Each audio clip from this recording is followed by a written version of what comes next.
Tughlaq Trump versus team India. Team India ಅಂದ್ರೆ cricket team ಅಲ್ಲ, India ಪರ ನಿಂತವರು. ಹೌದು, ಭಾರತದ ಮೇಲೆ ಟ್ರಂಪ್ ಟ್ಯಾಕ್ಸ್ ವಾರ್ ಮಾಡ್ತಾ ಇದ್ದಾರೆ. ಶೇಕಡ 50ರಷ್ಟು ಸುಂಕವನ್ನು ವಿಧಿಸಿದ್ದಾರೆ. ಕೈ ಸುಟ್ಟುಕೊಂಡಂತ ಟ್ರಂಪ್ ಭಾರತದ ಮೇಲೆ ಟ್ರಂಪ್ ಸುಂಕಗಳಿಗೆ ಅಮೆರಿಕಾದಲ್ಲಿ ತೀವ್ರ ವಿರೋಧ ವ್ಯಕ್ತವಾಗ್ತಿದೆ.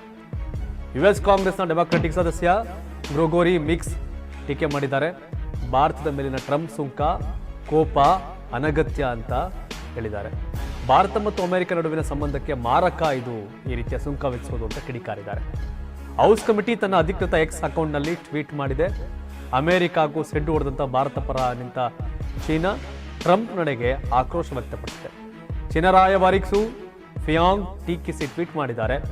ಬೆದರಿಸುವವನಿಗೆ 1 ಇಂಚು ಕೊಟ್ಟರೆ ಅವನು 1 ಮೈಲಿ ಆಕ್ರಮಿಸುತ್ತಾನೆ. ಇತರ ದೇಶಗಳನ್ನು ನಿಗ್ರಹಿಸಲು ಸುಂಕಗಳನ್ನು ಅಸ್ತ್ರವಾಗಿ ಬಳಸಬಾರದು. UN charter ಉಲ್ಲಂಘನೆಯಾಗುತ್ತದೆ. WTO ನಿಯಮಗಳನ್ನು ದುರ್ಬಲಗೊಳಿಸುತ್ತದೆ ಅಂತ ಚೀನಾದವರು ಹೇಳಿದ್ದಾರೆ. ಆಗಸ್ಟ್ 25ರಂದು ಭಾರತಕ್ಕೆ ಅಮೆರಿಕ ತಂಡ ಭೇಟಿ ಕೊಡ್ತಾ ಇದೆ. 6ನೇ ಸುತ್ತಿನ ಮಾತುಕತೆಗಾಗಿ ಅಮೆರಿಕ ತಂಡ ಆಗಮನ. ಸುಂಕದ ವಿವಾದ ಬಗೆಹರಿಯುವ ತನಕ ಮಾತುಕತೆ ಇಲ್ಲ ಅಂತ, ಭಾರತದೊಂದಿಗೆ ಮಾತುಕತೆ ಅಸಾಧ್ಯ ಅಂತ ಟ್ರಂಪ್ ಹೇಳಿದ್ದಾರೆ. ಸುಂಕ ಏರಿಕೆ ಕ್ರಮ ಶಿಕ್ಷೆ ಅಂತ ಹೇಳಿರುವ ಅಮೆರಿಕ ಸಂಭ್ರಮ ಮಾಡ್ತಾ ಇದೆ. ಅದಕ್ಕೆ ಒಂದಷ್ಟು ಜನ ಈಗ ಅಮೆರಿಕ ವಸ್ತುಗಳನ್ನು ತಿರಸ್ಕರಿಸಿ ದೇಶೀಯ ವಸ್ತುಗಳನ್ನ ಬಳಸಿ ಅಂತ ಹೇಳ್ತಿದ್ದಾರೆ. ಅಮೆಜಾನ್ ನಮ್ಮ ದೇಶದಿಂದ ಖರೀದಿ ಮಾಡೋದನ್ನು ಬಿಡ್ತಾ ಇದೆ, ಖರೀದಿಯನ್ನು ನಿಲ್ಲಿಸಿದೆ. ಹೊಡೆತ ನಮ್ಮವರು ಲಕ್ಷಾಂತರ ಜನ ಅಮೆರಿಕದಲ್ಲಿದ್ದಾರೆ. ಹಾಗಾಗಿ ಇನ್ನೂ ಏನೇನು ವ್ಯತ್ಯಾಸಗಳಾಗುತ್ತೆ ಗೊತ್ತಿಲ್ಲ. ಉತ್ತರಾಯಣ ಟ್ರಂಪ್ ಭಾರತ ಸ್ನೇಹಿತರ ಗುರುತಿಸ್ಕೊಂಡ್ರು. ಚುನಾವಣೆ ಗೆಲ್ಲುವಾಗ ಗೆದ್ದ ಮೇಲೆ ಭಾರತಕ್ಕೆ ಆಪಿಡ್ತಾವ್ರೆ. ಹಾಗಾಗಿ ಟ್ರಂಪ್ ಒಂದು ರೀತಿಯ ತುಗ್ಲಕ್ ಉಸುರುವಳ್ಳಿ ಅಂದರೆ ಕರೆದ ತಪ್ಪಾಗಲ್ಲ. ಬಟ್ ಚೀನಾ ಈ ವಿಷಯದಲ್ಲಿ ಭಾರತಕ್ಕೆ ಸಪೋರ್ಟ್ ಮಾಡ್ತಿದೆ. ಚೀನಾ ಇಂದು ಕೂಡ ನಾವು ಭಾಳಷ್ಟು ಅನುಭವಿಸಿದ್ವಿ. ಹೀಗಾಗಿ ಶತ್ರುವಿನ ಶತ್ರು ಮಿತ್ರ ಅನ್ನೋ ಥರ ನಾವು ಶತ್ರು ಆದರೂ ಕೂಡ ನಮ್ಮ ಜೊತೆ ಚೀನಾದವ್ರು ನಿಂತಿದ್ದಾರೆ. ರಷ್ಯಾ ಜೊತೆ ತೈಲ ಒಪ್ಪಂದ, ತೈಲ ಖರೀದಿ ಮಾಡಬೇಡಿ ಅನ್ನೋದು. ಯಾಕಂದರೆ ಉಕ್ರೇನ್ಗೆ ಅಮೆರಿಕ ಸಪೋರ್ಟ್ ಮಾಡ್ತಿದೆ, ರಷ್ಯಾ ಉಕ್ರೇನ್ ಯುದ್ಧ ಆಗ್ತಿದೆ.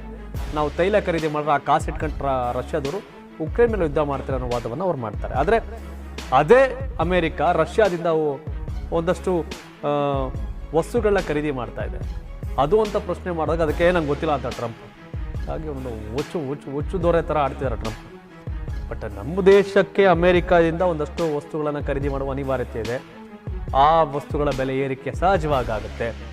ಹಾಗಾಗಿ ಅಮೆರಿಕ ಮೇಲೆ ಡಿಪೆಂಡ್ ಆದಂಥ ವಸ್ತುಗಳನ್ನ ಬಳಸೋಕೆ ಅವಾಯ್ಡ್ ಮಾಡಬೇಕಾಗತ್ತೆ. ಬಟ್ ಗೊತ್ತಿಲ್ಲ ಆ ದಿಸೆಯಲ್ಲಿ ಏನೇನು ಇಂಪ್ಯಾಕ್ಟ್ ಆಗುತ್ತೆ ಅಂತ ಕಾದು ನೋಡ್ಬೇಕು. 50% ಟ್ಯಾಕ್ಸ್ ಅಂದರೆ ಅದು ರೇಟು ಡಬಲ್ ಆಗೋ ಸಾಧ್ಯತೆ ಇರ್ತದೆ. ಟ್ಯಾಕ್ಸ್ ಏರಿಕೆ ಇದೆಯಲ್ಲ, ತುಂಬ ಹೊಡ್ತಾನೆ ಇರೋದು ಅದು. ಹಾಗೆ 50% ಏರಿಕೆ ಅದು ದೊಡ್ಡ ಹೊಡೆತ. ಬಟ್ ಅದನ್ನು ದಾರಿ ಕಂಡುಕೋತಾರೆ. ಚೀನಾ ಏನು ಅಮೆರಿಕ ಮೇಲೆ ಡಿಪೆಂಡ್ ಆಗಿಲ್ಲ, ಅವರು ಬದುಕ್ತಾವ್ರೆ. ಅಮೆರಿಕವನ್ನು ಬಿಟ್ಟು ಬದುಕೋಕೆ ಸಾಧ್ಯ ಭಾಳಷ್ಟು ದೇಶಗಳು ಆಗಾಗಲೇ ಬದುಕ್ತಿದ್ದಾರೆ. ಆದರೆ ನಾವು ಅಮೆರಿಕದ ಜೊತೆ ಸಂಬಂಧ ಚೆನ್ನಾಗಿ ಇಟ್ಕೊಂಡಿದ್ವಿ.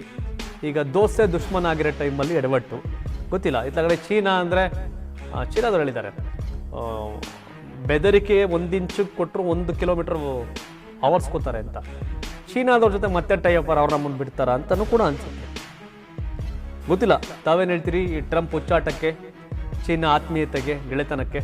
ಕಾಮೆಂಟ್ ಮಾಡಿ. ಧನ್ಯವಾದ.